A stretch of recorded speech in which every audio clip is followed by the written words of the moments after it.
Hello everybody, this is Amorgin and you're very welcome to this first impressions video of Eternium, guys. A quick review on it because I'm enjoying this game, guys. A fantasy RPG mobile game.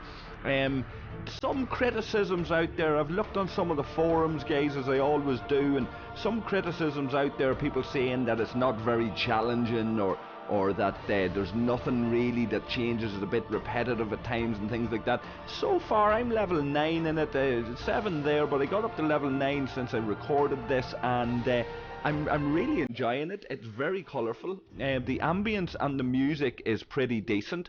In these early levels at least, there's always something to do. You're always picking up stuff. Your typical RPG kind of fantasy thing, you get lots and lots of stuff for your inventory. Now the downside with some of these games, as always, and if you're the sort of person that doesn't like these microtransaction mobile games, then you'll want to probably give this a miss as well. But what I would say is, if you're into the fantasy RPG at all and you're looking for something on the mobile, whether you're a spender or not, or free to play or any of that there, it's worth checking this out, guys, for a little bit of light entertainment, a little bit of a mobile game just to occupy your time here and there. Lots of little quests to pick up like this, and it changes in terms of pace. You can be in your city doing a little bit of crafting. You can be in your city there breaking down items in the salvage table there, and going out and deciding you want to change the quest. You can go back to your city when you're in the middle of a quest and decide to change it and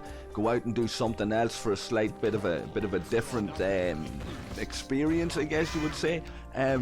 Lots to get into in terms of equipment and what they do, slots in the equipment that you can upgrade them, things like that.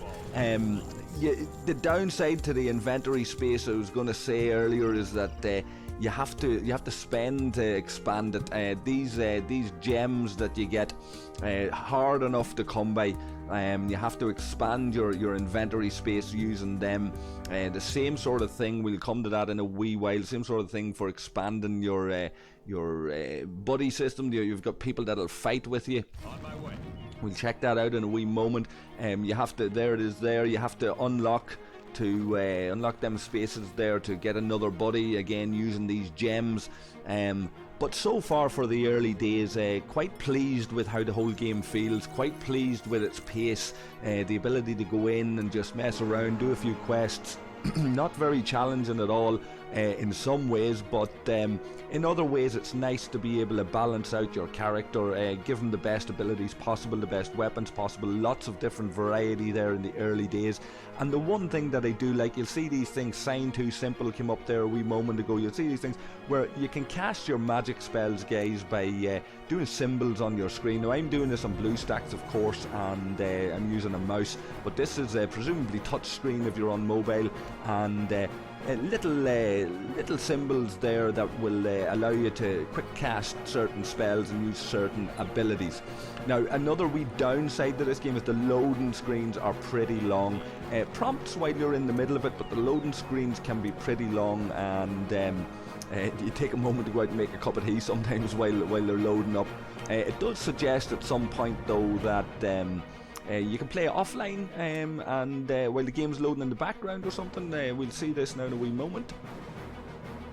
Now it says this is only happening after updates, and so far I've played, I suppose, about 5-6 hours into this game, maybe 3 or 4 different occasions. This loading is always the case. It says after an update, unless they're updating it all the time, it's always slow like this. We can start away here. You can see there's downloading different levels and things. Start or wait. We can jump straight in there while the rest of the background stuff, that I'll be nowhere near them levels yet, so I can start away, I guess. Straight away, hostile mobs there attacking me. Use the ability there, heat seeking, and once you target your mobs, guys, he'll keep shooting. I'm a bounty hunter, different characters with different abilities there.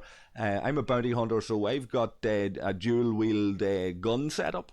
Using again a Z there on the screen will allow my companion to go and charge. And the only other ability that I've got at the minute there is two abilities, I guess, technically.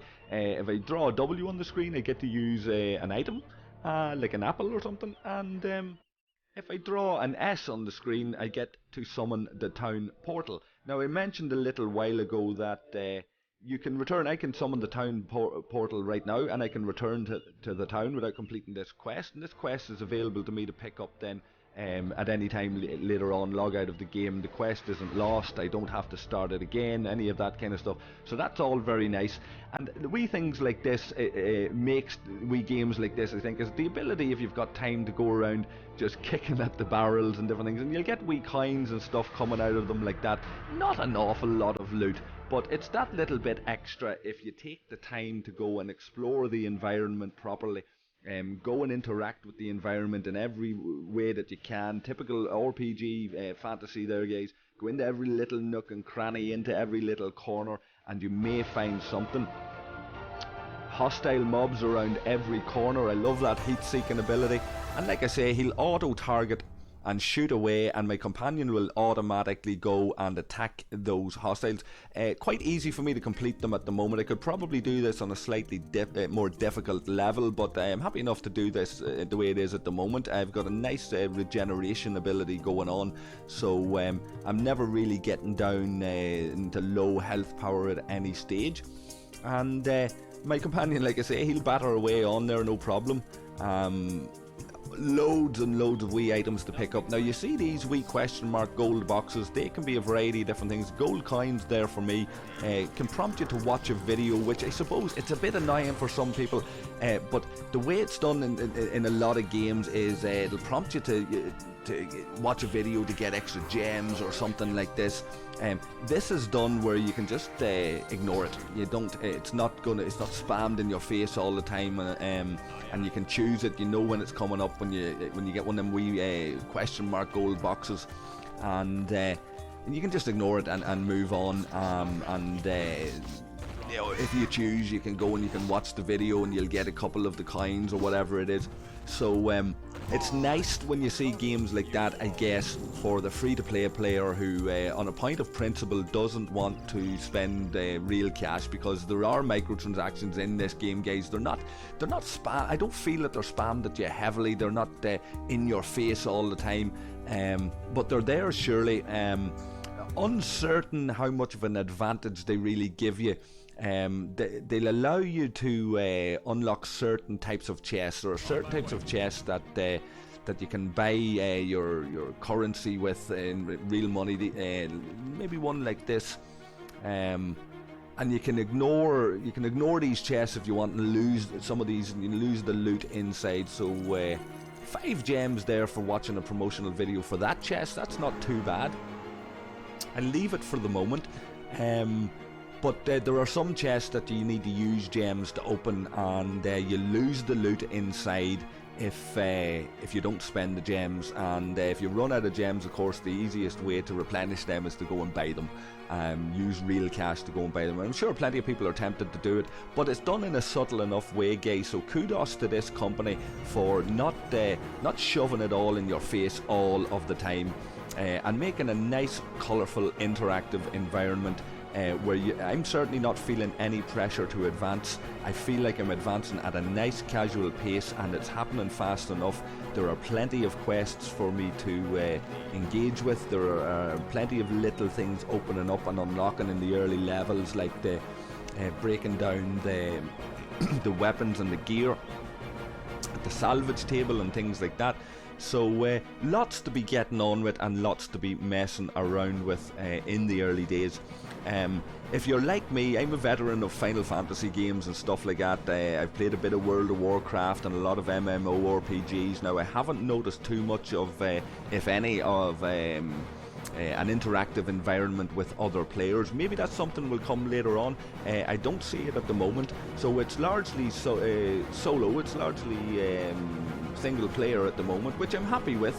So if you're tired of toxic environments, online games, all of that, wee games like this, certainly, like I say, in the early days, are a nice change of pace. You can see there I spent most of those gems to unlock the second hero slot, the second companion slot. Not sure how fast I'm going to accrue those gems, but we'll keep trying it out because there are lots of missions, and some of these missions will reward you with some of these gems. So a bit of a grind probably, and you can get on through it quickly enough. Gonna have a wee bit of a nosy about, guys, and see if there's any more activity on Reddit and on Discord and places like that. And if you're part of the community of this game, if you've played this game, I'd be more than happy to hear your thoughts on it. Any tips and tricks that are out there. For people that are watching this video for the first time and you get into it, keep an eye on the comment section below, guys. Come and join us in Discord, and we'll see if we can direct you to more experienced heads that know a little bit better than I what they're doing. I'm still learning and enjoying it so far. So I guess, guys, all in all, I'd be tempted to give this an 8 out of 10. I'm giving it a 7 out of 10 just for now because I haven't got that far into it yet. I don't know how repetitive it actually gets, but certainly maybe a 7.5 out of 10, approaching an 8, should it satisfy the RPG, the fantasy RPG buzz that I was craving when I picked this up. So there you have it, guys. There's my thoughts on Eternium. Leave a like, leave a comment, subscribe and all of that. Tap the bell for notifications, and until next time, guys, look after yourselves and look after each other, and I'll catch you all again soon. Cheers.